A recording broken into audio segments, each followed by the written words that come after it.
you very much for the warm welcome, and welcome to you all. It's great to see you all here at the Frankfurt Digital Finance 2023, and as a representative of a financial daily, basically in the middle of its own digital transformation, I'm really happy to support and be part of this conference here today.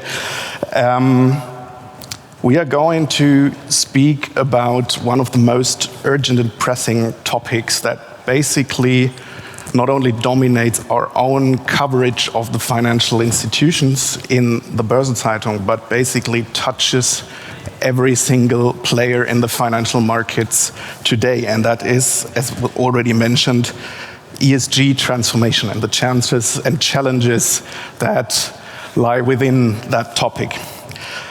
Because we have to discuss about the question how to fund the financial, the sustainable transformation of industries. We have to talk about the role that banks and other financial institutions play in that development. And if I look at the reporting we do ourselves in Börsen-Zeitung, I still find so many questions unanswered regarding ESG. I see so much uncertainty about rules, about regulation, about criteria for reporting. So there's a huge load of questions we have to talk about. And as you can see on the board behind me, we have a quite impressive lineup of speakers and of interview partners here this morning, covering a broad variety of perspectives on the topic. I will introduce them to you one after the other, but I have to mention before that sadly Lea Sierig couldn't make it here this morning because she got sick yesterday. So we wish her all the best and hope to welcome her on this stage maybe next year to also cover the perspective of an NGO on the ESG transformation. So let's dive straight into the topic. My first guest here on the stage is Jörg Eigendorf. He is Chief Sustainability Officer of Deutsche Bank. And then in that role, he, on the one side, has the perspective on Deutsche Bank's role in facilitating the digital transformation of industries and of players in our economy. And on the other hand, he also has the perspective on Deutsche Bank's own initiatives for its own transformation to an ESG-compliant financial institution. So please welcome Jörg Eigendorf.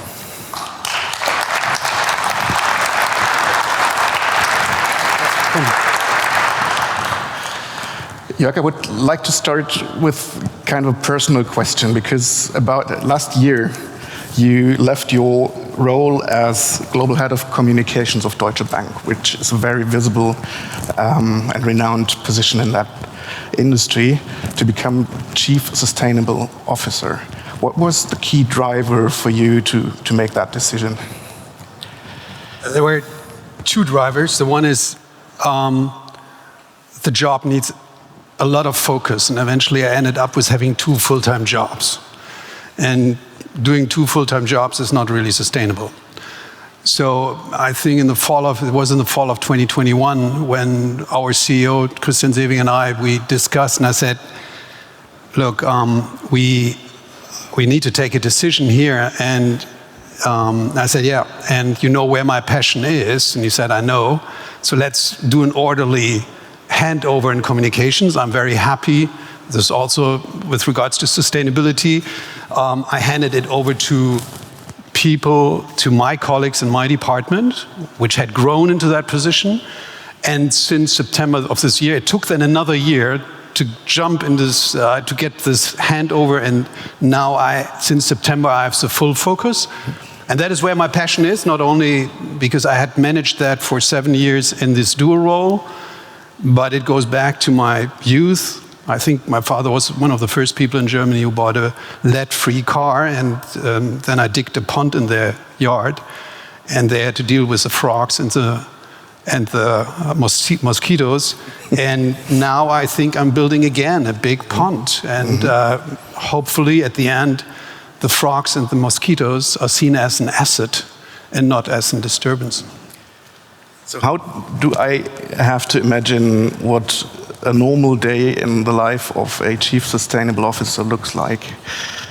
Look, I mean, one of the main tasks I have is to bring very intelligent people together and try to, who don't report into me, but try to bring them to a solution. And the day yesterday is a good example for that. I was sitting down with our ESG data leads, and we went through all the presentations. We have our sustainability deep dive, the second sustainability deep dive on March 2nd. I make a little bit of advertisement here, Lutz, sorry. And they have all the presentations. And I said, please go through every presentation now and put a price tag to the presentation, because eventually everything we want to change is data-driven. Everything I'm doing, I'm ending up with my ESG data team, which is, by the way, and that is one of the things bigger than the sustainability department. It's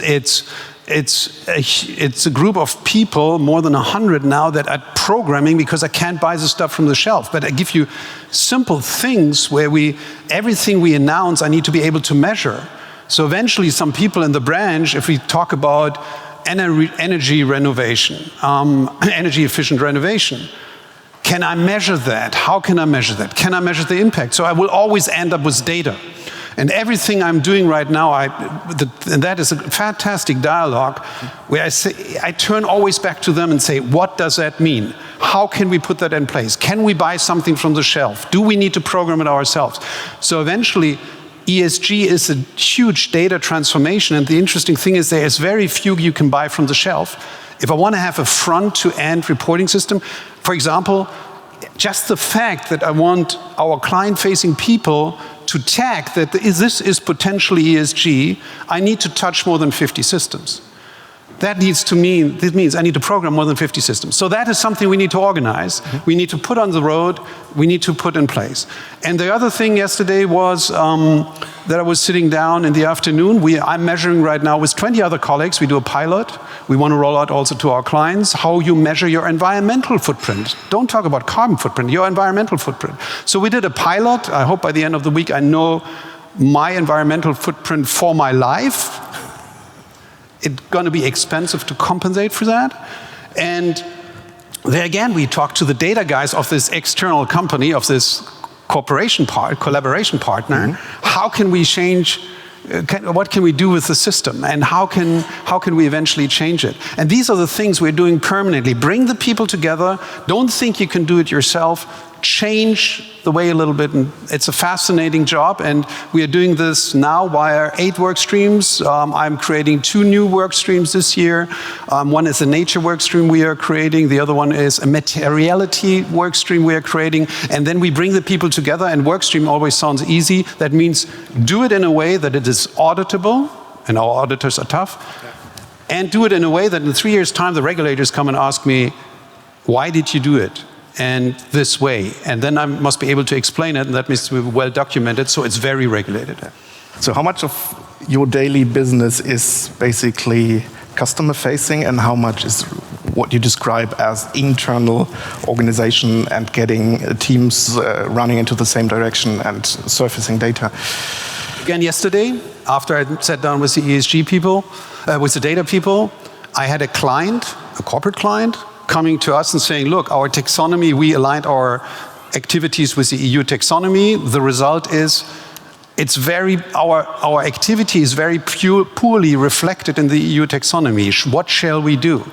And then we can sit down with the client and say, this is our taxonomy, which is the EU taxonomy mainly, plus all the taxonomies where, our own taxonomy where there is no taxonomy. And then we look at the taxonomy landscape worldwide, which is a patchwork. So we have our own taxonomy, so we can really discuss this with clients. The answer is more and more external, more and more with clients. The last 6 months, and my boss also said to me, don't think after 7 years that you have a new start now, you have your 100 days. Come back in 100 days with a new strategy. That means you're really internal. But after the deep dive, I will be probably 50% external, and 50% external means, I think, 40% clients. Right. You already mentioned the regulative patchwork we are all witnessing. Is this the biggest pain point also your clients reflect, or what's the biggest challenge for those clients you're going to talk to? I think we need to change our attitude a little bit with regards to regulation. The attitude must be, how can I make out of a regulation, how can I make an opportunity out of it? And to be honest, I hear a lot of people complaining about the German Supply Chain Due Diligence Act. Wait until the European Supply Chain Due Diligence Act will be here. That's going to be fun. I'm thinking already now about the data implications that will have. How can I analyze the value chain? The problem is with regulators, and that's my ask for the regulators. Think about, and by the way, is it good that we look in our value chains? Yes. We cannot externalize human trafficking issues, bad working conditions, bad environmental conditions, think we are so clean. I mean, like yesterday in Alaska, we find German plastic. Guys, that's not the way to operate. So it's good that we look in our value chains. But then the next question is, how are we going to do it? And get ready for it, and then think about, what does it mean? What does it mean? I'm, for example, another thing I'm doing with Alf Notto, our head of procurement. We are permanently in touch now. How are we dealing with our suppliers? How are we, all our suppliers above 500,000, a contract above 5,000 euros a year needs to have a rating. Right. That was the first thing. Second thing is, needs to have a minimum rating. Then we will start increasing the rating. There come, by the way, interesting questions. Suddenly a big company comes to us and say, look, we supply a couple of million or hundreds of millions or 50 million or 60 million. We don't do this rating. Right. And these are interesting questions. This is all a very important process. And my ask to the regulators is a very simple one. Please think what you want to achieve. Don't distract us with exercises which are not helpful, and there are lots of stuff. The one exercise I think has been the best I have seen over the last years was the Net Zero Banking Alliance and our commitment to commit to a carbon footprint and to a carbon footprint pathway. When I see what that has changed in our bank, that we suddenly know our footprint, we have the pathways, we have a net zero alignment forum with risk, with business, with a sustainability office in there. We are talking day by day, every bigger deal, every bigger transaction, every bigger loan comes across this forum. We discuss, is it worth it? The change of mindset that is happening there is incredible. And by the way, then you're back to data again. If you analyze your top emitters, 70% of our emitters 70% of our emissions come from 1% of our corporate clients. If you then analyze them, you're back in the data land, because you don't want to run this by an Excel sheet, you want to run this by a good system. When you address politics and regulators to be careful, let's say, and to be reasonable in their decisions, there has to be one question.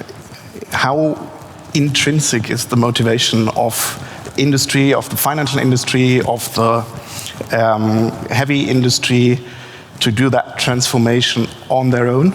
And how important is, let's say, the nudging from politics and regulations into that direction? Look, first of all, it's not a criticism at all. Mm-hmm. We need to work together very closely. Regulators are extremely important. If you have to climb up a mountain, if there's a party in the valley going on, the people who have to climb up the mountain will ask you, hey, do we really need to go there? There's a great party. Why are we missing the great party? So it makes sense to make all of us climb the mountain. And it's very difficult if, for example, the problems with the NZBA is a problem, it's a challenge if that NZBA is not coherent, because we need everybody to work in the same direction. If suddenly there's the party still going on, it will be much more difficult also internally for me to say, this mountain is important, we need to walk it up. So this is one thing, we need to work closely together. It's not a nudge, it needs a level playing field. And we need to create that and to move forward. Self-regulation can also help. Regulation from the regulators. And all I'm asking for is, we want to achieve a carbon neutral economy, a net zero economy. That means, does what we regulate here help to get there? That must be our imperative. And to be honest, this can only work together, because the perfect is the enemy of the good.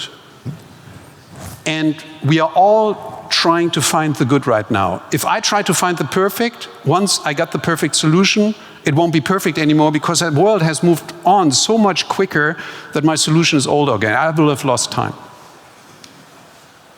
So last question already, as my role is also to stick to the timing. You already mentioned the supply chain. One question I always ask experts when I talk to ESG about them is the question about the S in ESG, because we are talking a lot of the green transformation and about green financing, but what role, from your perspective, does the S in ESG play? First of all, I think it is a mistake to separate the S and the E. Why? Because if we don't solve the E, if we don't start decoupling growth from resources and resource intensity, we won't solve the S issue. Imagine we are 8 billion people on this planet. Imagine all of these 8 billion people want to go to 4 to 5,000 tons a year per capita. This was no, it's not 1,000, but to 2 tons, 4 tons capita. That would mean they are still far away from us with the 11, or the Americans with the 16s. So we need to come down to their level, and not the other way around.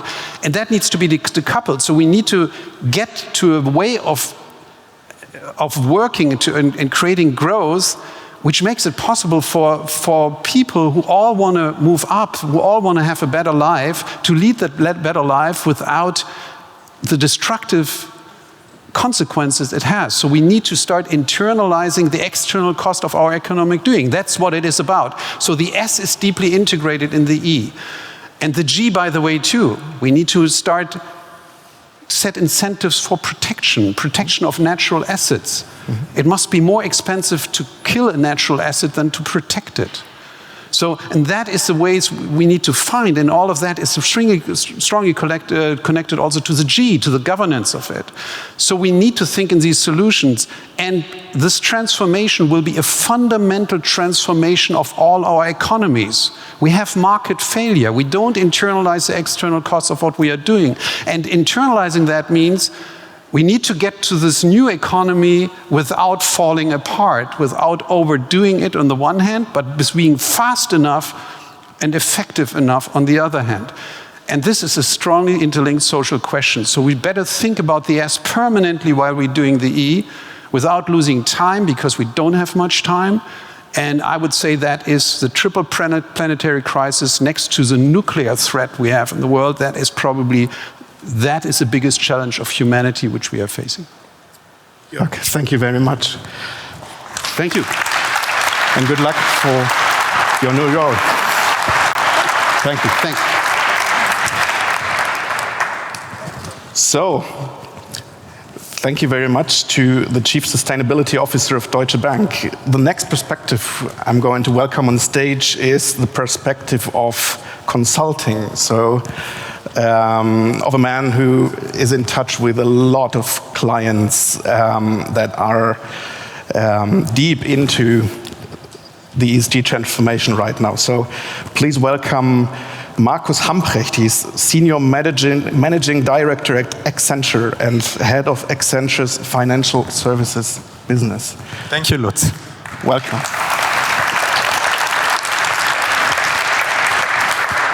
And Jörg, thank you. You gave me the perfect segue, because usually when you do those things, you can comment on something you're not really touched by. But we are contributing to your carbon footprint. And if I know the number of people who I luckily have working for you and others, I have a major share of your carbon footprint. At least that's how I feel about it. If we look into your portfolio, that's probably different. But for once, we have a topic where there cannot be any separation between the real industry, so the bankers, the industries bankers care for, the people who work for the banks, and the providers. Because we are in one boat, which has a fast pace. So what we've done, and I've looked at this, I'm going to look at two things. One is we've done a global study on where we are, and then the timing issue, because I think two things we worry about is, are we really getting speed? And I think we have some of the leading institutions here in Germany and Europe who care about that, but we're not globally all at the same speed. And the other one, it's a little used. This is more than a marathon. There's people who run 180 miles and those things. It feels more like this, but there are probably several of those until 2050. And neither me or anybody in this room probably will be in an office at that point in time. But we need to make sure that our kids, and I have 4, then will live in a somehow carbon neutral world. So when we talked to global institutions and asked them, do you have a net zero strategy? Where are you? 50% of those answered, yes, we have one. And that came like, when I looked at that, that's a shocking example. So 50 don't have it. And of those 50, like overall 12% feel they are on track with their scope 1 and scope 2. That is even more shocking because that is the easy stuff. But it is not me telling the banks, I see what I do, so I get the carbon footprint of my teams. And is that like the first thing in the morning I do? It's not, but it probably should be. But at least we're doing kid steps on that, and we need more giant steps. And then if you look into scope 3, then the people we asked said they feel like there are only 5% of them are on track with those. And I think that is what you started is, we have shiny examples, but it is becoming difficult even before we've really started. And then you know that better than I do. Obviously, we need a net zero scientific-based target. Then we need to work with the customers, and this is the most interesting change I perceive. This is a regulation which is not about implementing MiFID and having all of those books in our cupboards when we buy shares or those things. This is actually changing an industry. This is changing how farmers do their business. This is now real consulting. And I don't know if we all have that. It comes only to my mind like in little steps, months over months, what that actually means and how many changes these are, because that is not just changing the portfolio and participating in that race of the few net zero or almost net zero projects we can buy and finance. That is a very scarce resource, and that will become very expensive and detrimental to all of our P&Ls. So what we really need to do, and that's what Corinna called it, we need to transform. And we need to do a part of that. The banks need to change all of their workings, and I'll come to that. What that actually means is a few stupid examples, so to say, and how do we really do this transformation? And then obviously we'll stop financing some of the things, but again, we are in this together. And then if I look at banks and if I look at us, we say let's enact the regulation, but what would that actually mean? That would mean that investment advisors do need relevant ESG knowledge. The guy or the lady who helps us financing our renovation, our house and those things, that obviously needs to be an energy consultant. He should say, should you buy this? It should just not be the heat advisor, the KfW guys we need. We need bankers who can actually do that, and we need to accept them telling us that. And I can tell you, I would not accept my banker currently, so it's always a vice versa relationship. We need risk managers who have a view on physical and transitory climate risk. And only then do we need the guys who actually knew the regulation, because that would really change. And I'm not so sure if we all have understood that, because it not just needs banks, it also needs clients who accept that, who go to their bank, who have been given by politics and regulators a pivotal role in this. And I think we need to help banks to do this in our customer-client relationships. And we'll see when we come to retail, because I'm basically a retail client, how that then looks when the ING colleagues say how that do this. But this is the real thing which concerns me. How will we really change that? I won't say anything to data, because I think Jörg has done that much better than I could. And then the real thing, if we at the start already feel, and apparently the people we asked feel they are already behind schedule, then the real thing which I think we need to look at is the gap has already opened and we have 20 to 30 years to go, but for once we cannot do the usual thing and say in the last 2 years we'll implement that regulation.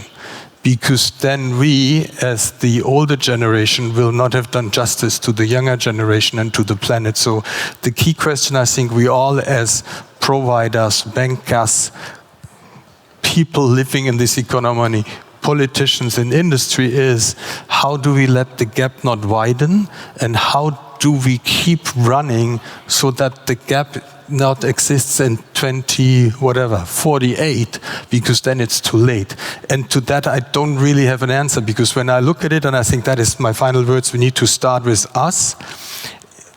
I try to get it done, but it's not like it's in the morning, in the middle of my day, and at the end of the day, only the people who are looking in our company after that work like this, and probably you doing this. We need to instill it in all of us how to do this, because this is something we cannot leave to somebody else, because we're in it for us all. And that is, with 4 kids, I think maybe a little bit too big, but this is what concerns me. When we look at that business, this time we really need to change the business. We need to accept as clients that the banks are doing this.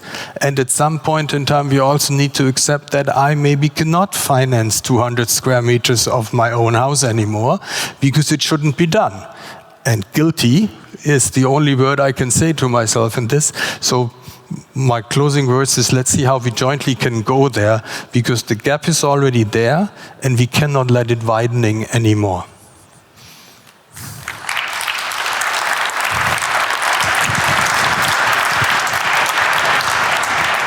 So thank you very much for your impulse, Mr. Hamprecht.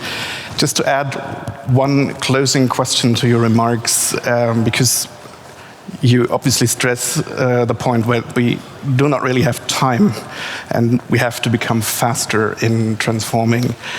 Looking at the world outside and at what we sometimes call a poly crisis, coming from a war against Ukraine, an energy crisis, and all the problems we are facing right now. How much time do we lose right now because our focus shifts on basically securing the basic needs, especially in the energy sector? I think we're losing a lot of time, because when I look at my business, and obviously we have to sell stuff, the question of whatever we do, is this in the right ESG way, that is only currently like the afterthought. Obviously we have qualified with all of the providing things and we put that at the forefront, but I do think we have already been overcome by the poly crisis currently, at least when I look at my business and what I receive in RFPs and how we do it. So that has to change. And it's very difficult to say, well, like very near here, thousands of people die, to say this is probably only topic number 2. But I think that is what we need to come to. Thank you very much, Markus. Thank you, Lutz. Thank you for your input.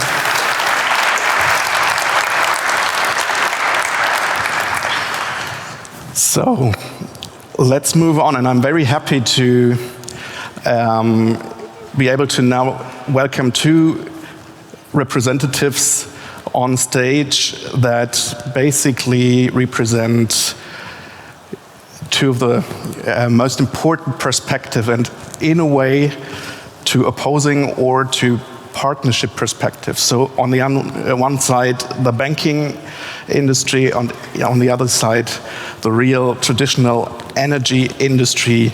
So we have the perspectives of 2 people On the one hand, being sort of the financer and facilitator of the transformation, and on the other hand, being within one of the most important and largest transformation process of any industry in Germany. So please welcome Eddy, Henning, member of the management board of ING Germany and responsible for the corporate banking business, and Michael Müller, CFO of the large energy supplier RWE. So please welcome Eddy, Henning and Michael Müller. Welcome. Welcome. Welcome. So thanks a lot for having you both on stage and agreeing to get into the discussion from both perspectives. And I would like to start with you, Mr. Müller, thinking about what Mr. Hamprecht just said. The question is, you as representative of a large and traditional industry, what are the criteria to select partners or advisors to help you on the way of transformation? Yeah, let me first of all say, when we think about the transition, what for us is very important, I mean, you all know RWE is one of the biggest emitter in Germany and also in other countries where we're active, but at the same time, we have a clear aspiration to become carbon neutral by 2040, and actually now with the agreed coal exit in 2030, that will also bring us on a 1.5 degree path. So it is a clear transitional story. And what for us is important is that we have partners that support us on the transition. So to give you just numbers, I mean, the gross investments we plan until 2030 are 50 billion, and they need to be financed. So you talk about financing, you need to talk about guarantees. So when we look for partners, we want partners that don't shy away from the status quo, but that really look at that transitional story and are willing and committed to support us in that transition towards really being carbon neutral. So over to you, Mr. Henning. Being probably one of the larger partners of many companies and industries for that transition, what's the criteria you look at for deciding whether this is a company you are willing to or are being able to help and to advise? Look, there's a very simple dream when we speak about that, how we in ING want to do business. So that this orange here is a new green, basically. So when we embarked on the journey and made sustainability one of the core themes, we thought, okay, how should 2050 look? And everyone should be there. Let's be realistic, no one is there. And we have time. So what we need and what we look into when we speak with corporates, with other FIs, with other clients, is the ambition. Is the idea, are you going to change your business? Are you transforming your business? Are you having a pathway? Yes, the pathway is 2050, where we all joined the Net Zero Alliance, where we have this ambition to have an entire different impact via financing the right industries, the right projects going forward, because scope 1, scope 2 in banking is almost minimal. The impact we have one, and we bring that in order, and we have it already neutral for many years. But the real scope of banking and where we have to play a role is to help companies to change from coal to renewable, basically, and have the right footprint going forward. So at the end, it's just ambition. And just the last comment on that one. When I came back just 2.5 years to Germany, and I was many years in Asia before, and I had the feeling I arrived here, it was a concept, it was a theoretical concept. By today, I wouldn't say it's normal, but it's 50% already in all our discussions and all our emissions we see and issuances in the bond market and so on, what we see in the market. So it's reality now. It's really changing. This ambition from an idea to let's get something done has massively changed in the last 24 months. So to stress a little bit on that, because we just heard a clear commitment from Mr. Müller, basically the intrinsic motivation of a big, formerly coal-firing company to become carbon neutral. But how often, when you meet clients, do you see that intrinsic motivation and that ambition? And how many clients still need some sort of convincing? okay, being super harsh and coming from a credit risk point even, you see that the managements understand the change of the world. So therefore, the better half of the industry fully got it. So therefore, it's not so much about convincing. You will see over the next couple of years, only the companies, they have an idea and they have a vision where they want to be, and investing into it, will be able to survive. So, and that's just a question, where are you on this journey?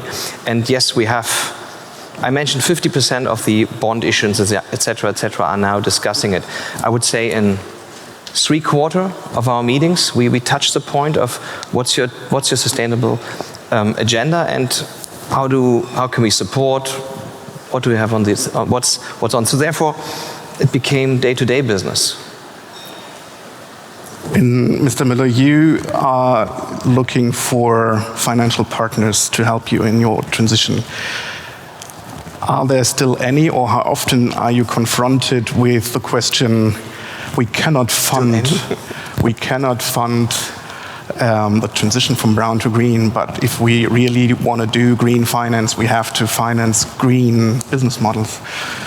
No, we are still faced with this, with that situation, and I mean, to be very clear, it's also very much dependent on countries. So if you take France, if you take the Netherlands, if you take Norway, they are very strict on the criteria. But at the same time, we are also seeing here a shift in the financial sphere and also in the investor sphere. So when I talk about, let's say, that community, I typically say there's a bunch of people that simply don't care. There's a bunch of people that does care, but is pretty simple in assessing that. So they take some kind of rating, they take some kind of KPI without really understanding what it means. And I mean, the typical example is they just look at the current carbon footprint, and they take that number, and if it's too high, they don't support you, otherwise they would. And then there's this last group, which is steadily growing, and that's actually also where our investors universe is. Those are the companies that really want to understand the transition and want to support that transition. And that community is clearly growing because people realize transition requires financial support. So you need to look for companies that are committed, and then you need to support them. Super. You are. Can I just repeat what Michael was saying very much? So we have to take a dynamic lens. To finance, call them brown projects, in 10 years will be almost impossible. You won't find a European financing partner anymore. And you can argue, is it in 5 years, is it in 10 years? We don't know. So if you're not embarking on this journey, and especially when we speak about the transition we have in the entire energy sector, where we speak about billions, hundreds of billions, it will have one phase. It will be a green, it will be a sustainable phase going forward. And all the banks committed themselves to embark on this and support the right project. We can argue for hours about, is it 27, is it 30, is it 35, doesn't matter. But you will see that in call it the first world, and including the Americas, it will be extremely difficult to get this financed. Today it is possible, of course, but you finance the transition. And to be frank, that's the reason why we like this conference so much. We have here an audience where we speak about change. And that's as well the lens we banks have to take, but that goes only in a dialogue with the clients, where we discuss, okay, you're today here, and we don't like how you are today. Do you want to change it? If you say yes, that's cool. So we can move on, and we say, okay, you go there, we join you. On the way, not we wait for you there. Now, the next question is for the both of you. We already heard the sentence about the patchwork of regulation and the patchwork of rules. So maybe that sounds a bit naive, but how do you comply to rules that are basically patchwork? So how do you deal with the regulatory landscape you are facing right now? I mean, let me first comment. I mean, regulation is still in an infant phase. And I mean, when I look at that, a good example for me is accounting standards. I mean, we started with local GAAP in all countries, and then we came to an IFRS, which is now a global standard. And if you ask me what I would wish for, is something similar on the sustainability side. Because currently we are faced with tons of rating, everybody is valuing it differently, you have different standards, which in the end doesn't help the banks or the investors to really properly assess what a company is doing, and for us leads just a huge complexity of reporting requirements. So what I'm hoping for, and that's why I'm also very happy that Frankfurt now is supporting the international sustainability standard boards to define those standards, and having the headquarters here in Frankfurt, is to get there to a similar set of standards that can focus on the relevant topics and ease also then reporting and also interpretation of the numbers. So what's your same question? Yes, you get the same question.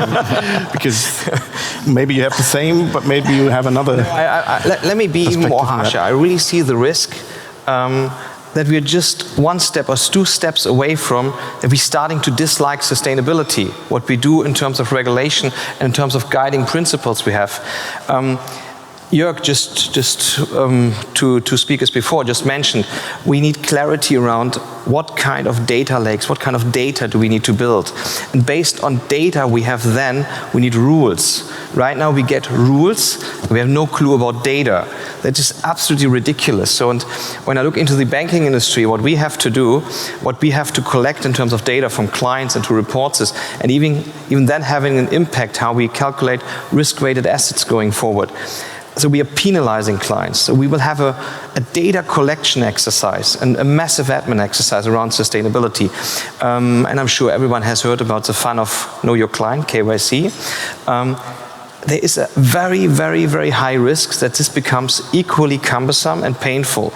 And if that's the case, we're losing the fun around sustainability. And we need to like it. And we need to be really, really, really careful what we implement when. We need regulation, we need guidance, we need rules, nothing wrong with that, but we need to orchestrate the timing definitely a bit more aligned between Europe and the different countries, etc. So, yeah, I'm nervous. I'm definitely nervous around that one. If we get from the political environment a guidance that is, destroying the fun of sustainability. Do you have the impression that you're being heard with your worries? Partially, yes. But as well, we have to be honest. Like I mentioned as well in one of the sentences, when I look back 2 years, 3 years, it was not such a topic. So we were all, in theory, debating it. Today we know what it means. So the rules we are debating right now, which we need to comply with going forward, are already 1 or 2 years old. It was a really theoretical monster. Now the debates are starting, how to adjust, how to fine-tune, etc., which is a good discussion, but I don't see a change yet. And again, it's too early to even say what is right. We don't know what is right.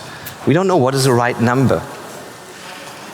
So how do you decide as somebody in the middle of the transformation what's right for you and what rules to comply?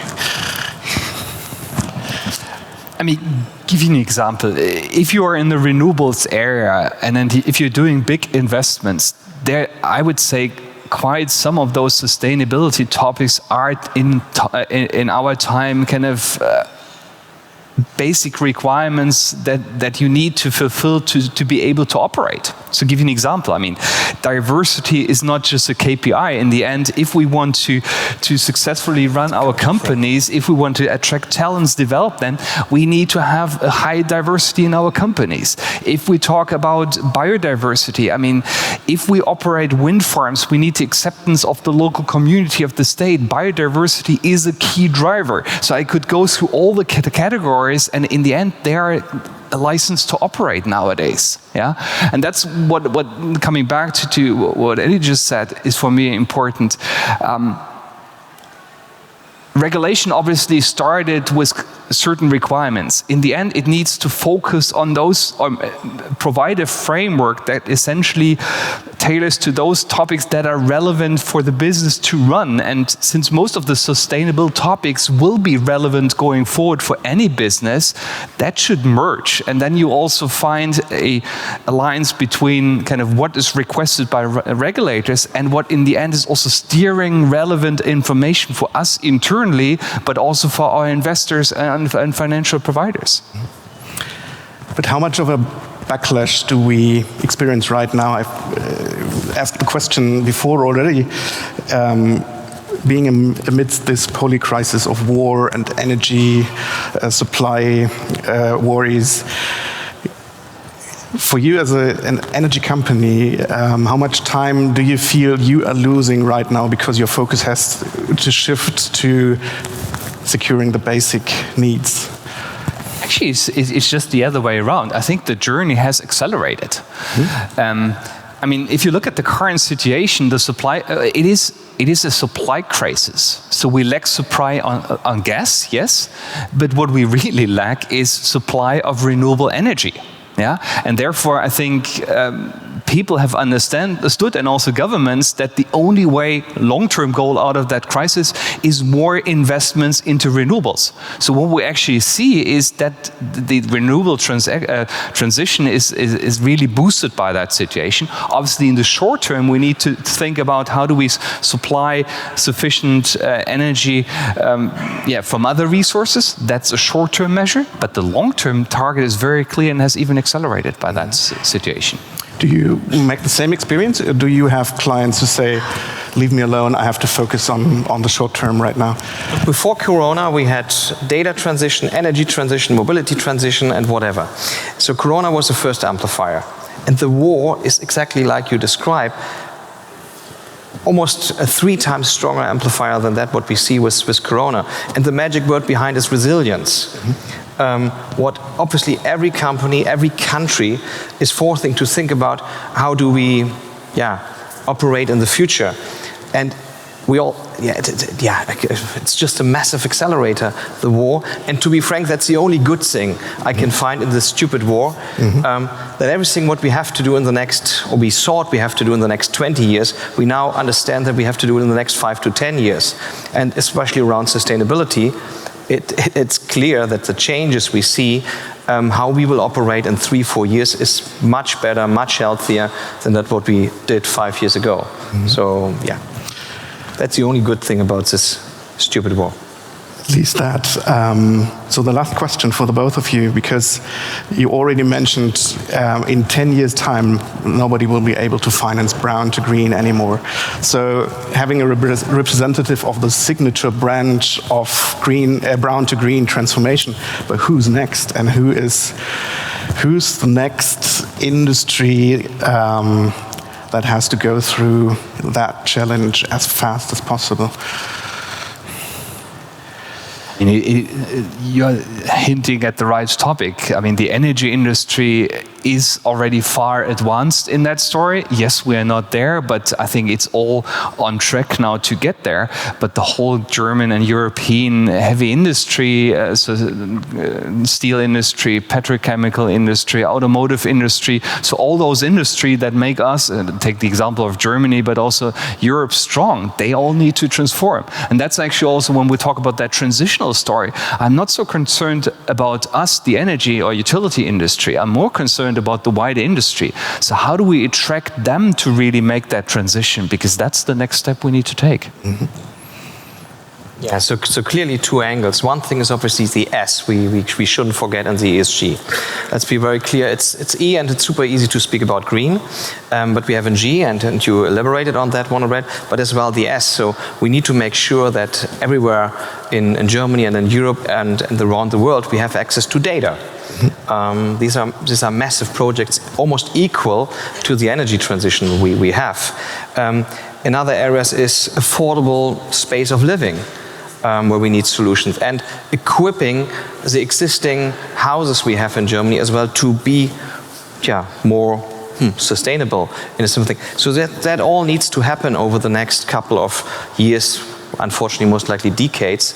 And then the other theme what you just mentioned is bringing the green and the sustainability and the governance into the industry, really. And then you highlighted a pretty exciting topic around steel. We just started with a team to look purely into green steel projects, so green metal transforming and so on. And is it possible to have metal that is really with a zero carbon footprint? Yes, it is possible, but now we need to build totally different plants. We see this with Heidelberg Materials already in Sweden, carbon neutral cement production. We see this with a steel plant. We are right now financing as well. So there are plenty of elements where we need to transform and need to make sure that what the energy industry already understands gets into the industry as well. And that's what we are seeing right now, what's happening. And there needs to accelerate, but that will be the big thing of the next 2, 3, 4, 5 years. You are basically the first stepping stone to jump higher in all our ambitions, and the ambitions we all should have. So you have busy times ahead. Mr. Müller, Mr. Henning, thank you very much for the talk. Thank you very much for your insights. Good. Thank you very much.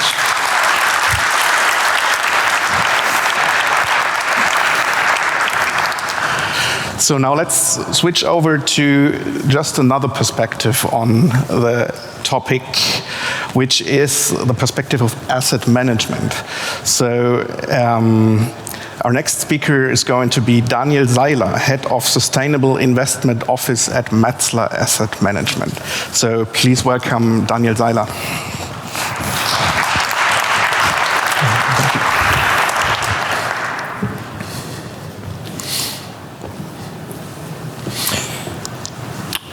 Yes, so many experts call the transition to net zero the fourth industrial revolution. And like many other revolutions, I'm convinced that there are more opportunities than challenges. And we have heard from Deutsche Bank and from RWA how they have transformed their business. But I think it's important also to understand that when you look at the World Economic Forum in Davos, happened a couple of weeks ago, many were actually surprised that sustainability was not a big topic like the years before. Why is that? Well, some journalists were writing that behind the scenes, CEOs were saying, don't talk about ESG, don't talk about sustainability. So why? A couple of weeks beforehand, a CEO of a US asset manager had been accused to be a communist by a US politician. So maybe some other CEOs didn't want to be accused as a communist as well. And, but the good thing is that things are still as they should be, because when you ask those global leaders and politicians about the 10 largest risks the world is facing over the next 10 years, you would get the following results. So you can see that 8 of the 10 largest risks are associated to environmental and social challenges. The top ranked are biodiversity and risk linked to climate change. So if you really have a long-term view, and this is what sustainable investing is all about, taking long-term risks and opportunities into account, ESG is still on the top of the agenda of investment decision makers. And for us as an asset manager, it's our fiduciary duty to take those risks into account. And I'm speaking with many investors, like insurance companies, pension funds, corporates, and they actually struggle a bit in integrating sustainability, and especially in decarbonizing their portfolio. Why is that? So we have just heard how important renewable energy is for our future, and I'm sure everybody in this room would agree to this. But do you know what it takes to build a windmill? Anyone? I mean, I guess it's easy. If you look at the windmill, it's steel, it's cement, and it's aluminium. And actually, 98% of the windmill is cement, steel, and aluminium.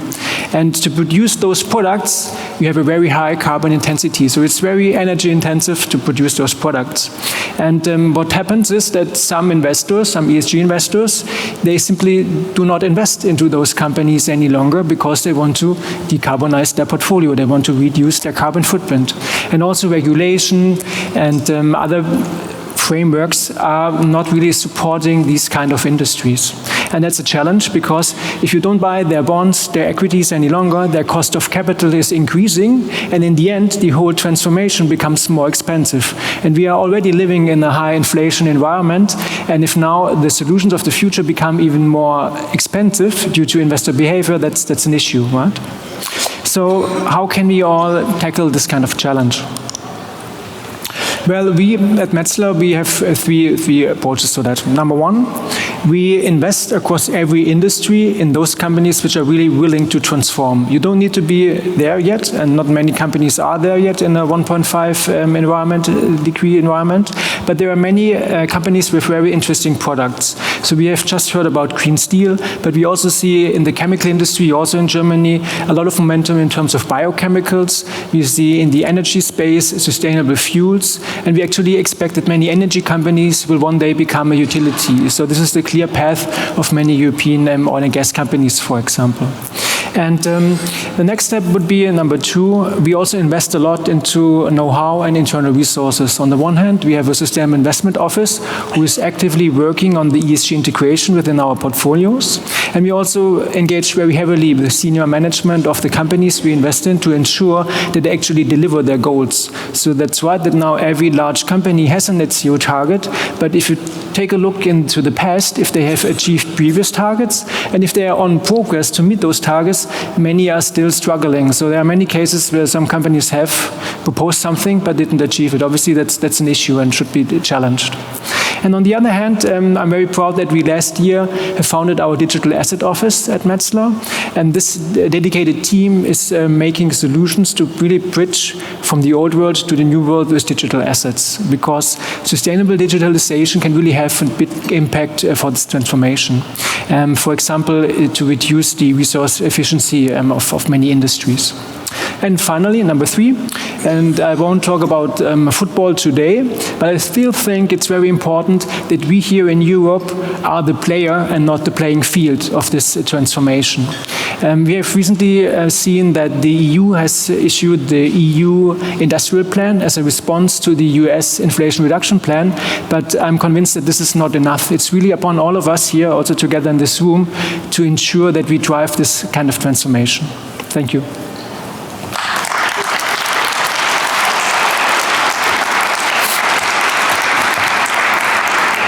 So thank you very much, Daniel Seiler, for your impulse to let me just add one question. You said you are willing to, or you are investing in companies that are willing to change. So how often are you confronted with companies that you feel are not yet willing to change? How big is the intrinsic motivation in the branches you invest in? I mean, we, as an active investor, every portfolio manager has around 200 company meetings per year. And we have a very long people within the company, somebody with 10, 20, 30 years, and they know the companies very well. And they have developed a feeling if they meet the CEO of a company, if they tell the truth or not, how they interact with each other, if they fulfill their targets, if they have fulfilled it in the past and in the future. So I think at the end it's about the human being, right? We have heard that ESG data has a lot of challenges. It's not there yet. So you need the human being with a lot of experience to interpret the data and to meet the decision makers and then take the decision if they are delivering or not. Right. So thank you very much, Daniel Seiler. Your applause.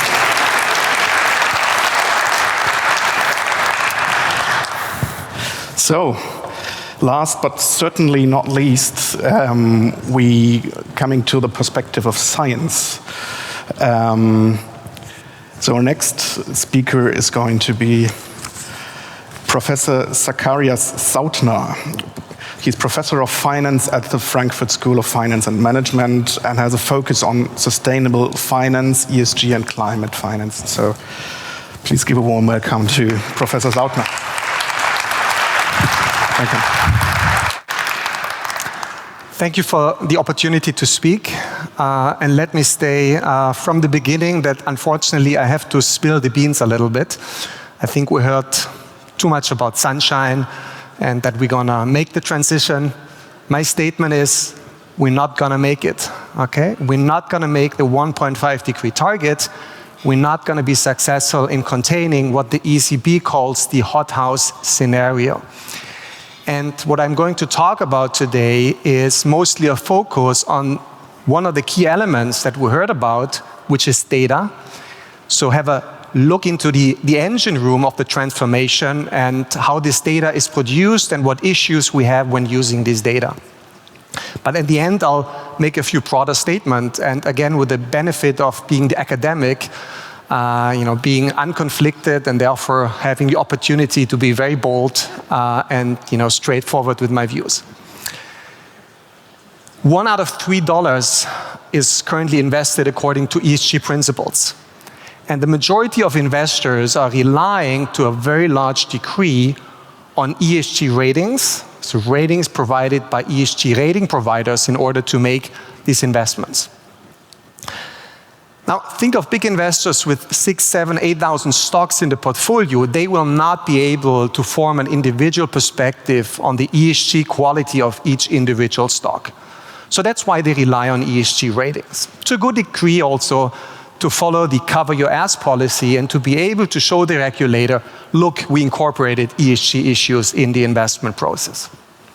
Now, I want to talk about the good, the bad, and the ugly parts of ESG ratings. And keep in mind, $1 out of $3, and that's probably a lower statement, is invested according to ESG principles that in one way or the other rely on the ratings that I'm talking about. The good news. The good news is that there is, I think, by and large, a serious effort by these rating providers to assess the ESG quality of the companies that they are rating. The good news is that investors care about ESG ratings.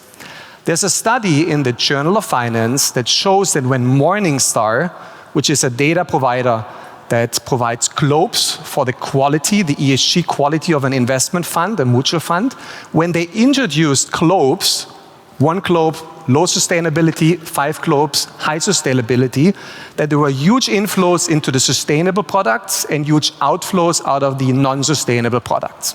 So investors care and invest according to these ESG principles. Now the bad is that if you look at ESG ratings across different rating providers, you will see there's huge disagreement. We just do not know how to assess ESG quality. Now the correlation ranges somewhere between 40 and 50% only, depending whether you look at E, S, or G and what rating providers you use.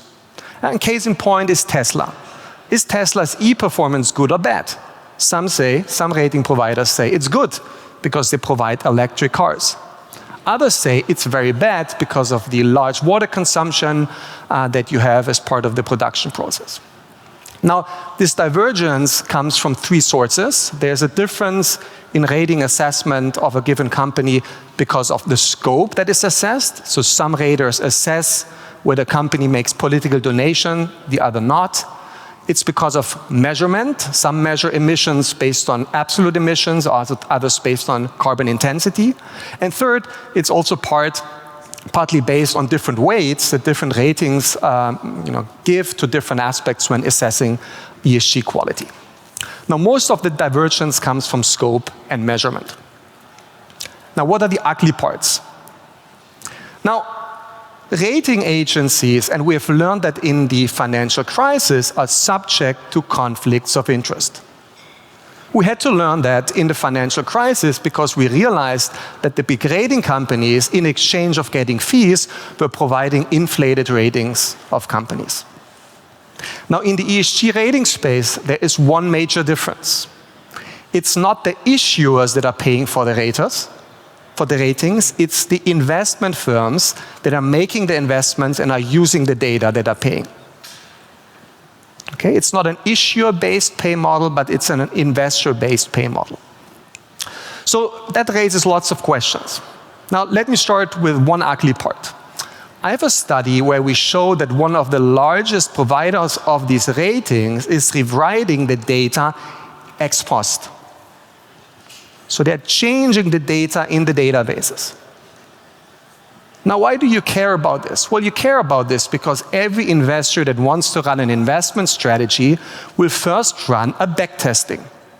He's taking data, historical data, and is trying whether a certain ESG strategy using this data works or not.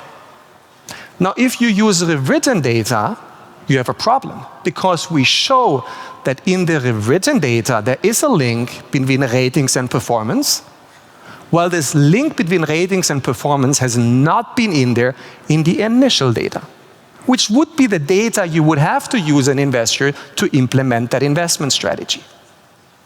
Now you may ask, why do they do that? The answer is, we don't know. We have a suspicion.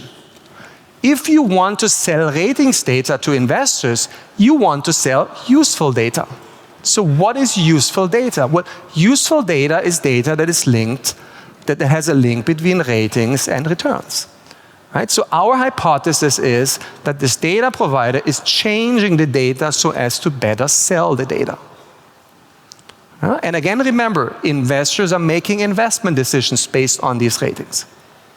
Second ugly part. Two of the major rating providers are part of companies that are also providing credit ratings, S&P and Moody's. Now, when S&P and Moody's bought these ESG raters, there was something that may surprise you. The ratings of the companies that did business with S&P and Moody's, and therefore through the credit rating business paid them, got increases, improvements in the ratings. Again, you wonder why? Well, possibly conflicts of interest. It's a study from Singaporean professors that document this. And surprise, surprise, what happens afterwards? Well, the rating companies get more business from these companies. The third ugly part, a study from Hong Kong. Another rating provider, MSCI, has a situation, because it's listed, where you have some major investors, common investors, that hold shares in MSCI and other companies. Now, what they show is that these firms that have a common owner, so where there is a big investor that owns MSCI and these other firms, they get preferential treatment, better rating, than other firms that don't benefit from this common link. All right, so these are just 3 recent studies that should really raise alarm bells based on what we've just heard in this session, namely that data is at the core of the transformation. So conflicts of interest everywhere. And my big concern, getting to the end of my talk, is that we're at the moment in what I would label an ESG bubble. Yeah, it's an ESG bubble where first and foremost, a large sector of the economy is benefiting from fees. From consulting fees, from product fees, and more other things as well. Right, so in my class, I put on a slide where I show you 2 funds. One is an ESG fund, the other is a standard fund. If you look at the top 10 holdings, you will not be able to differentiate between the 2 funds. They're identical. But there's one difference. The ESG fund is 5 times as expensive as the standard fund. Second concern, if you go to your bank and they'll sell you an ESG product, what they will tell you probably is that you will get an outperformance. You will get a better return. This does not square with Finance 101. Finance 101 says if a product, if a company is less risky because it's more sustainable, it should deliver a lower return. And that's not a problem, it's absolutely fine because the firm is less risky. So we have promises, we have high fees, and my big concern is that it will again, like we've seen it in the financial crisis, threaten the trust that we all have in the transformation. And this has potentially very bad real effects on the economy. Because remember, if investors really care about flows, about investing in ESG products, and this trust is undermined again, they will withdraw funds from ESG products. And what's the consequence? Well, the consequence is that these funds will also have to liquidate positions. And they will have to liquidate positions in the sustainable companies. Right? Which then will lead to problems because then these firms don't have the resources anymore, their cost of capital will go up, and so on. All right, so I took my role as raising alarm signs. Okay, we have to be careful. We will not make the transformation as it's promised. And therefore, all parties involved have to really, really step up, and not tomorrow, but today, because otherwise we will not make it. Thank you.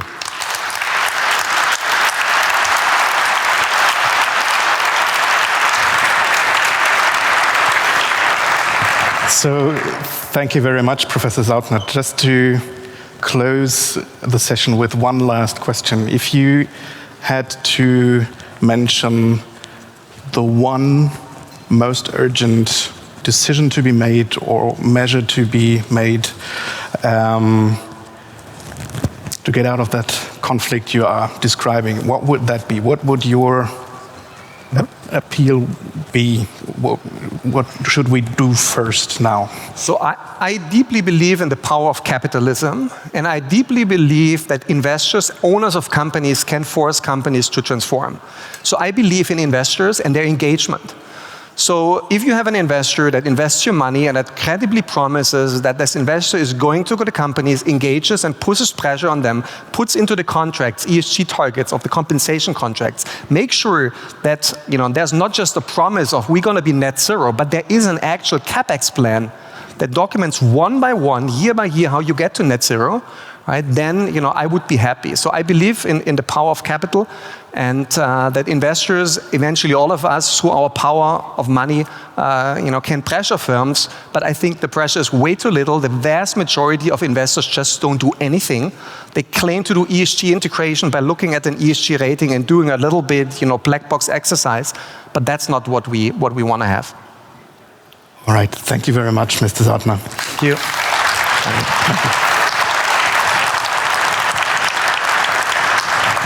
So, thank you very much again to all the speakers we heard in the last hour.